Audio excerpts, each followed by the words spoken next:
is to take a brave look at your life. Look at your life right now where it is.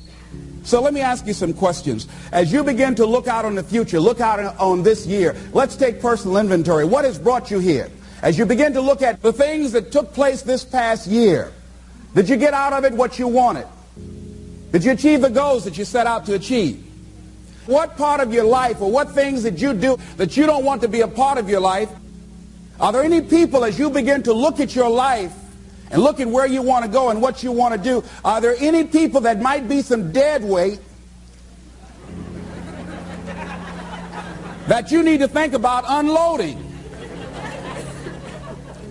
Because what you have found through that relationship, that it's more toxic than it is nourishing, is more debilitating than it is empowering, and so now you've got to make a decision. See, many of us won't be able to move forward because we're not taking true inventory of our lives. As you begin to look at your emotional, your spiritual, and intellectual development, how many books did you read? How many seminars did you attend? How many classes that you take to begin to develop yourself professionally, to improve your craft or your skill? How many new things that you learn? Just take some personal inventory, just thinking. Beginning to know yourself. What are the things about your past that has influenced you right now? What's your philosophy of life? What are your beliefs, things that you feel very strongly about? What are some of the things that you have picked up along the way that you've been doing them for so long you think that they're you, that you need to begin to re-examine them and perhaps get them out of your life? See, a lot of things we're doing, we do unconsciously because we picked it up somewhere in life. A friend of mine out of Chicago named Rhea Steele, I was at her house to have dinner, and Rhea, who was born in Chicago, has a tremendous southern drawl. After I met her mother, I said, where did Rhea get her southern drawl from? She said, my sisters came up from Kentucky, and they used to be her babysitter. And she picked it up while in their presence. And Rhea still has that drawl. What is it that you've picked up somewhere in life that might be a liability to you? What fear, what beliefs that you're holding on to tenaciously that's no longer allowing your life to work? It's not enabling you to produce the results that you want to produce in your life. And you're still clinging to them. See, as we go into a new world, there's some old behaviors that just won't fit. What are the events? What are the circumstances? What are the people that have shaped you? Just thinking. What are the things that you need to let go? Some things that have cost you pain, that's stifling your growth and development. What are those things? As you begin to look at your profession or your career, what is it that you need to do to begin to upgrade your skills or your knowledge, to continue for you to be competitive in the marketplace? As you begin to look at yourself and ask some of these questions, what is something that you're good at? Are you living your passion? Are you living your dream? What do you regard as your greatest personal achievement? What is the one thing that other people can do to make you most happy? Let's think about these things. What would you do if you had 1 year to live and guaranteed success in anything you decided to do? What would that be? What would you do with your life if you had it to live over? Getting to know yourself. What is one value, one deep commitment from which you would never bulge? What is one cause that you would like to become involved in to make a difference on the planet? I work in the Cook County Jail in Chicago. It gives my life a great deal of joy and fulfillment. Have you found something like that in your life that you could enjoy doing, working with people? I have a friend that's working with physically handicapped people. She said it's been the most rewarding experience she's ever had. She used to be a constantly depressed individual, always feeling sorry for herself. It has changed her life. She's a grateful person. She's found something that she's lost herself in. What is your biggest setback, failure, or defeat of the past year? What is it about you, if somebody really knew, they wouldn't get into a relationship with you?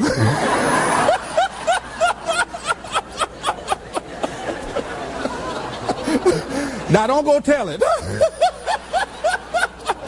But once you acknowledge what that is, then start working on it and changing it.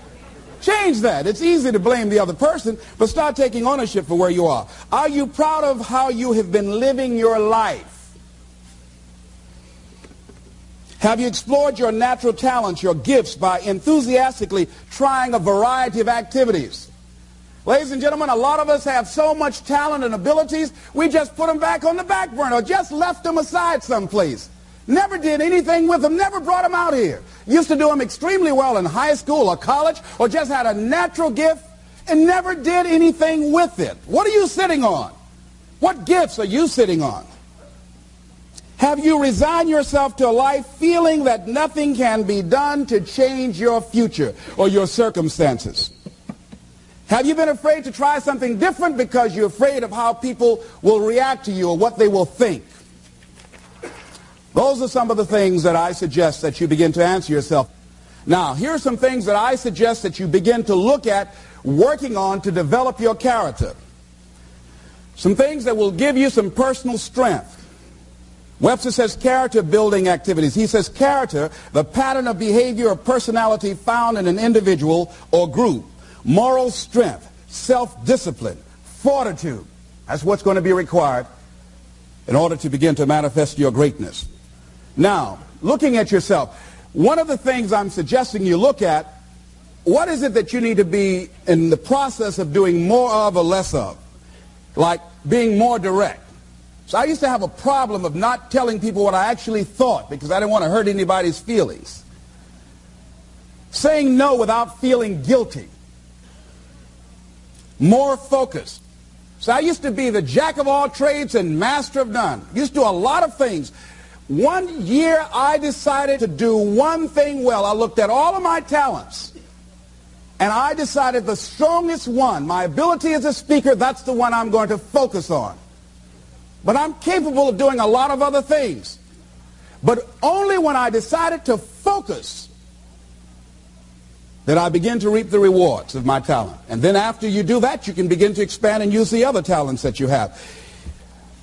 Deciding to keep your word. If you just decide, I'm going to keep my word. If I say something, I'm going to do it regardless.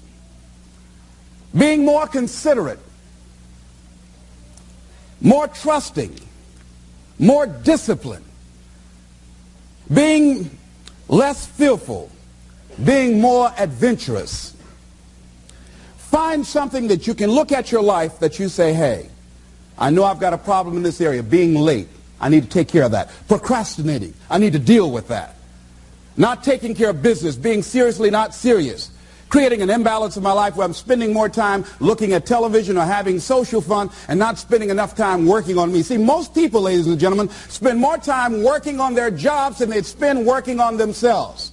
They work harder on their jobs than they work on themselves. And whatever we achieve in life, whatever we create, whatever we're able to manifest comes out of the human mind. Now I want you to think about 5 things that if you had the courage to do them, it will give you a feeling of satisfaction and self-respect. Think of 5 things that if you had the courage to do those things, you would feel a tremendous feeling of satisfaction within and self-respect. Take the time to write those things down, whatever they might be to you. It might be in your personal life. It might be in your friendships, your family relationships. It might be in your business. I was negotiating with a friend of mine that I admire a great deal. And this person went back on their agreement. And I did not challenge them on it. Number 1, because of my admiration for her. Number 2, because I really wanted the business, and I think she sensed that. So I didn't want to seem too picky, and I was nervous about it. And I was cowardly, because I should have said, listen, that's not what we agreed to. I should have called her on that. But I didn't want to look bad, or to appear to be negative, or risk losing the business. Look at 5 things that if you had the courage to do those things, that you would do those things. A lot of people say, well, I've been like this all my life. I just can't change. This is the way I am. Dr. Harold Griswold, a psychologist and author of Direct Decision Therapy, said something. He says, when someone says, I can't change, some part of them wants to change, but the payoffs for his present behavior are greater than the payoffs for a changed behavior, or his fear of change is too great. Ladies and gentlemen, it takes courage to live your dreams. It takes courage to manifest your greatness. It takes courage to decide to live, to decide to bring out all of your talents and abilities, to decide to stretch out, to decide to take a chance. It takes courage to be happy, just to be you. I saw a friend who I hadn't seen for a long time. Her whole personality has changed. She was an extroverted, assertive person. But because her husband has a fragile ego, when she's around him, she cows down to him. She plays to him. She's very silent. She doesn't express herself, her feelings. And there are many things she wants to do, but before she even makes a decision of what she wants to do, she checks. How will he handle this? How will he see this? Will this be disruptive in our relationship? A lot of us readjust our behavior and we end up not being who we really are in deference to relationships, men and women. Looking at the word courage, Webster says the attitude of facing and dealing with anything recognized as dangerous, difficult, or painful instead of withdrawing from it. As you begin to look at where you want to go and take personal inventory, it's going to be very uncomfortable. That's why most people don't do it. It's very painful to admit your shortcomings, to admit your weaknesses. It's very painful to do that. It's much easier to withdraw from that and just ignore it. He goes on to say the courage of one's convictions, the courage to do what one thinks is right. As you begin to look at yourself and look at where you want to go with your life, it's very important for you to ask yourself a question as you look at various areas of your life. Is what you are doing right now, is it giving you what you want? If it's not giving you what you want, it's going to take courage to decide to do something differently. It takes courage to enjoy yourself. What are some of the self-defeating behaviors that we become involved in that prevent most people from enjoying themselves? Some people develop the what's the use attitude. Why bother? Some people have the I really don't care. And they convince themselves that they don't care and they don't feel anything. And after a while, they really don't feel anything. Their lives are empty. Some people say, well, it's really not worth the hassle. Just too hard. It doesn't bother me anymore. The fact that I'm not living out my dream. The fact that I'm capable of doing more and I'm not doing it. The fact that I'm content but I'm not fulfilled. The fact that I'm not living my dream. Tom Rusk and Randy Reed in a book called I Want to Change But I Don't Know How said people go through life many times playing it safe. He says that's the secret hope, that they say to themselves, if I never let myself feel too good, maybe I'll never get hurt too badly. A lot of people don't ever do the things they're capable of doing because they allow themselves to go along with the crowd, following the crowd. Many people have things they want to do, and they find themselves in relationships with people who are addicted to mediocrity, and they allow their behavior to influence their behavior. Following the crowd. Many people don't do it because of the fact that they allow their lack of self-confidence to immobilize them. I remember when I wanted to go into business for years, that was an agonizing thought in my mind. I wouldn't try it, because I didn't believe that I could make it. Of the 5 things that you would like to do if you had the courage to do, I want you to pick one thing. Pick one. And here's how to set it up for yourself that will help free you and get you unstuck. What is the worst thing that can happen if you do it? What's the worst thing that can happen? Let's say going into business for yourself, or changing careers, or getting a divorce. taking some kind of chance of something that you've always thought about doing, but you just haven't done it for whatever reason. What's the worst thing that can happen? Do the worst case scenario. Now, when you do the worst case scenario, you write those things down, the worst things that you fear would happen. When you name your fears, that puts you in control. What are you afraid of? Name it, write it out so you can look at it. Confront that fear. What is it? I'm afraid that things might work out. What else, Les? Well, I've never been in business, okay? What else, Les? Well, I don't have all the help I need, okay? Good. What else, Les? Well, I don't have enough money, all right? Good. What else, Les? Well, I don't have a college degree. What else? I'm not as good as those other guys that I've seen up there speaking, okay? What else? Well, that's all I can think of right now. Okay, good. Now, that takes you to the next step. What are the benefits? What are the benefits of your acting courageously, taking life on? Well, part of what happened was that I felt better within myself, and I had a strong sense of self-respect.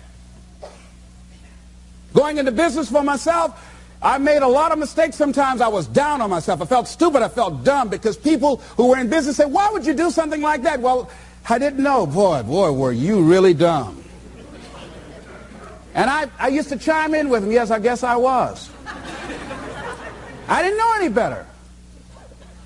But the other thing is, I had to say to myself, but I did it. I did, even if I made a flop of it, I did it. I took the chance. I took the leap. What are the benefits of your acting courageously? Whatever it is that you've identified. Write the benefits down. And then focus on them. Focus on the benefits. Not on the liabilities, not on your fears. Focus on the benefits. That which you hold in consciousness tends to manifest itself. Think about how good you feel. Think about the level of increased self-respect, the sense of self-worth that you'll feel. How good you'll feel getting up in the morning, looking yourself in the mirror because you're taking life on. The other thing is acknowledge your fears. And then go into action. This book is called Feel the Fear and Do It Anyway. That's it. See, I believe anybody who's ever done anything, who's ever taken a chance, doesn't mean that they're not afraid. Courageous does not mean being the absence of fear. I think that being courageous is willing to do it because that's what you feel and you're going to do it anyhow. Regardless, so you're not going to be immobilized by your fears or your doubts. You admit, okay, I'm scared to death. Now, okay, what is it that I must choose to do? Go ahead and experience that fear, but don't let that fear immobilize you. In what you've done with your life thus far, is it giving you what you want? Is it giving you what you want? When you look toward the future, when you look at all that's going on out here, is there some place within yourself you say, hey, I know I need to be out there in that arena. I know I can do more than what I've been doing. I know there's some great music that I have within me that I haven't brought out here yet. Is that something that you begin to look at within yourself? So I used to do that, and I used to go to big rallies and see guys up speaking when I wasn't courageous enough to go out there and say, hey, my name is Les Brown, the motivator, Mamie Brown's boy. I want to talk. I would never do that. I'd just be back there looking at them and want to get their autograph and would say, can I meet you, Mr. Waitley, or can I meet Mr. Zig Ziglar? Please tell him, who are you? Oh, Les Brown. Because I felt within myself I was a nobody. So who am I to go talk to these guys and go get their autographs? Say, I like to do what you do.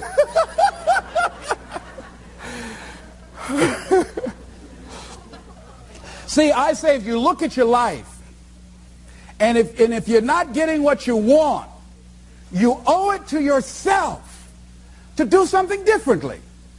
If you're on a job, 85%, they say, of Americans go to jobs that they're unhappy.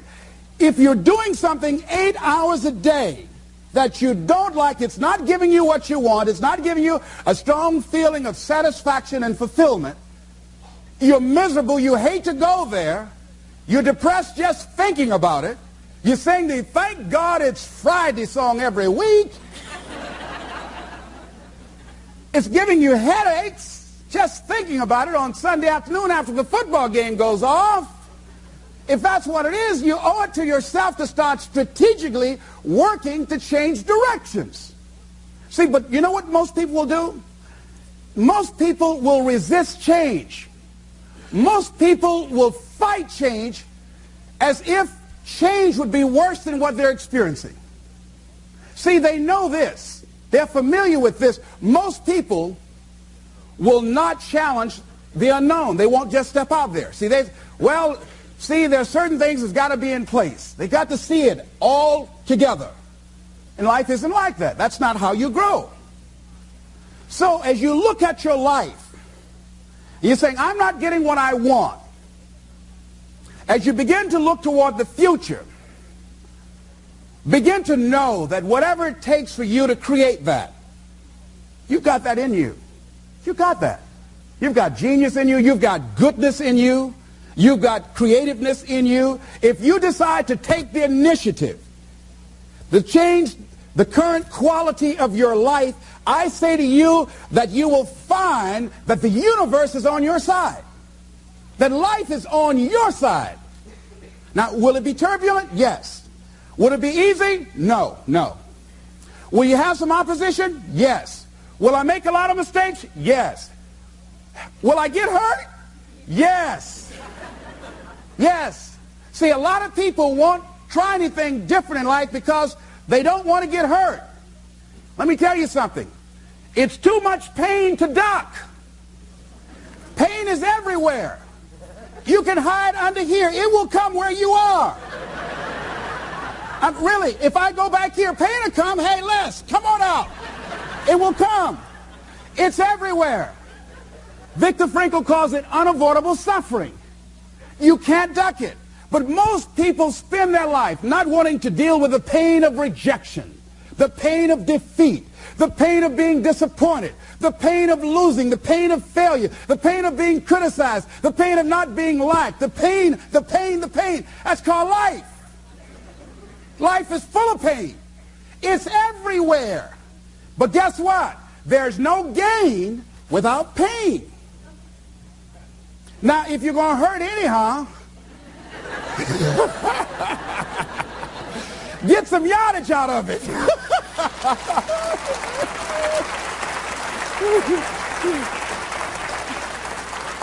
Because it's the pain of regret that you experience. If I had it to do over again, that's a pain. Don't you know that's something? When you know, I was in a seminar once and this lady stood up. If I had my life to live over again, she talked about all of the things that she would do. And you can feel the pain of regret in her voice. The pain of regret. She still experienced pain. She was trying not to experience the pain of defeat, the pain of disappointment, the pain of loss, the pain of lack of support. And she still experienced pain. It was right there. We can't get around it. Most people are governed by their habits, their fears, and the opinions of others. A lot of people never try anything differently because they have been convinced by people in their lives that they value that they can't do it. They're living within the context of the opinions that other people have of them, the low expectations. Many people doubt themselves because when they thought about doing something at some critical point in their lives, somebody they respected and honored, somebody they believed in, somebody that they loved, someone they trusted said, you can't do that. And they accepted that. That's why I didn't go off to college. I had an instructor that I believed who said, you're not college material, Mr. Brown. You're not as smart as your brother Wesley or your sister Margaret Ann. You're not college material. Why don't you try and get you a job at the post office?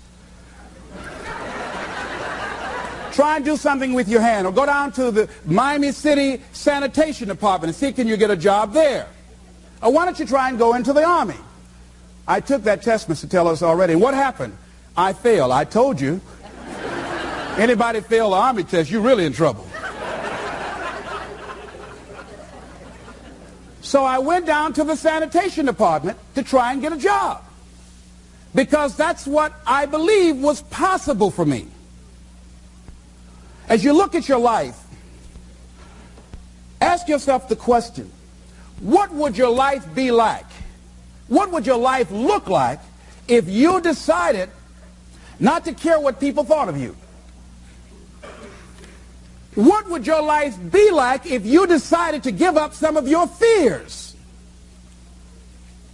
What would your life be like if you decided to become courageous? What would your life be like? If you decided to act on your dream, if you did what you felt in your heart. You know what courageous means? Tom Rusk and Randy Reed said. They said that courage comes from a French word which means of the heart. How does it feel to you? He says it's courage, you know, it takes courage to live. Says most people go through life not allowing themselves to step out because they don't want to let go. They don't want to be blown around. They don't want to be moved. The courage to face life's whirling wind of contradictions. The courage to love yourself. The courage to love. For years, I was afraid to love. The courage to take a chance. The courage to be who you are. He says, courage isn't for somebody else, for medals, applause, or moral debts. Courage is what at that moment feels most right for you.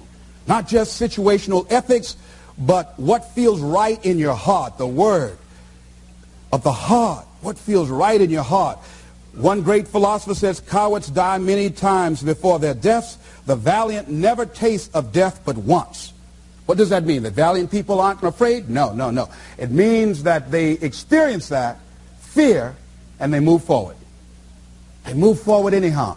Many people are dead now. Many people are allowing their dreams to die. Many people are allowing their ideas to lie dormant and collect dust.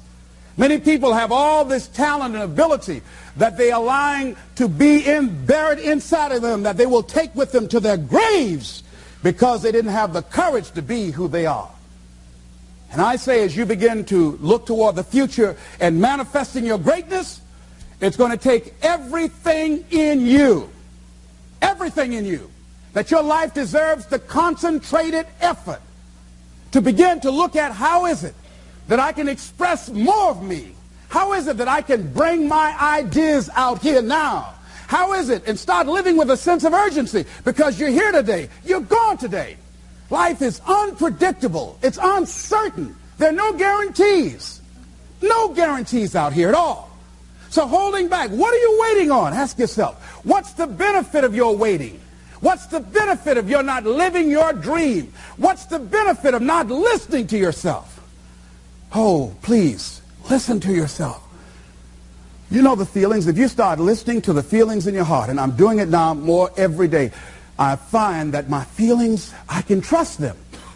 And I say to you that as you look toward the future, you look at life on a daily basis, if there's something that you have been given, if you've heard something within yourself that you know that what you're doing now doesn't fit for you, it doesn't work for you, it's not giving you what you want, and there's something else that you want to do, don't allow that inner doubt in you to talk you out of it, to build a case on why you can't have it, to tell you why you're not good enough.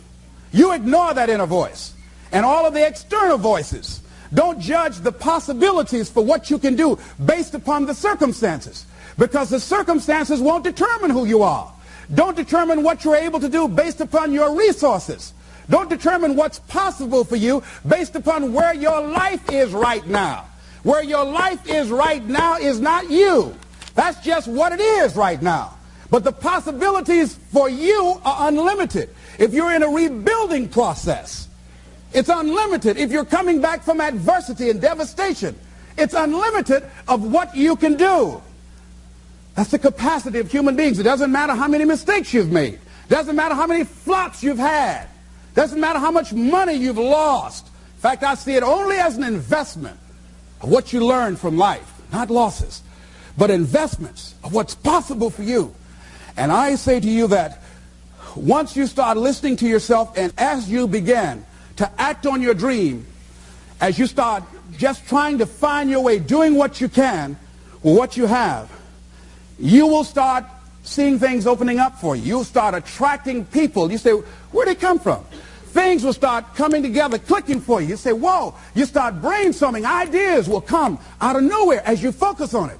The key to it is to begin to focus on what it is you want to do. Why, Les? Why is that important? Because as you focus on that which you want to do, that which we focus on, that which we give our energy to, it will begin to multiply. It will begin to expand. It will begin to develop your consciousness. And out of that comes your greatness. Out of that comes a commitment. Out of that comes a passion for life. Out of that comes a special power that you have in you that you haven't even called on yet.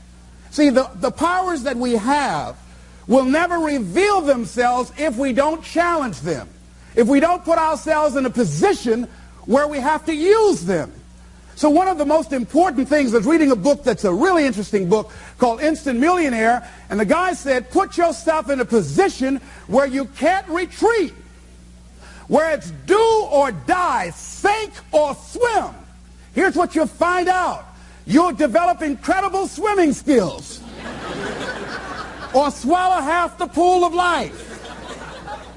You'll find yourself stroking unlike you've ever seen before. Through the inspiration of desperation, you'll become more creative than ever before. So what is it? How do we handle that whole piece? Throw your whole self into it. See, most people go at it tentatively. They don't give all their stuff. They don't concentrate. They don't put everything they've got in them. One guy wrote a book called All You Can Do Is All You Can Do. And all you can do is enough. But he said, make sure you do all you can do. And if we're honest this evening, we know that we haven't done all we can do. So as we look at the future, we can decide that from this day forward, as I look at my personal relationships, if I look at my professional relationships, if I look at my family relationships, as I look at all the dimensions of my life, looking at myself mentally, emotionally, and spiritually, I'm going to do all I can do to develop me, to bring my talent out here, to make a contribution to life.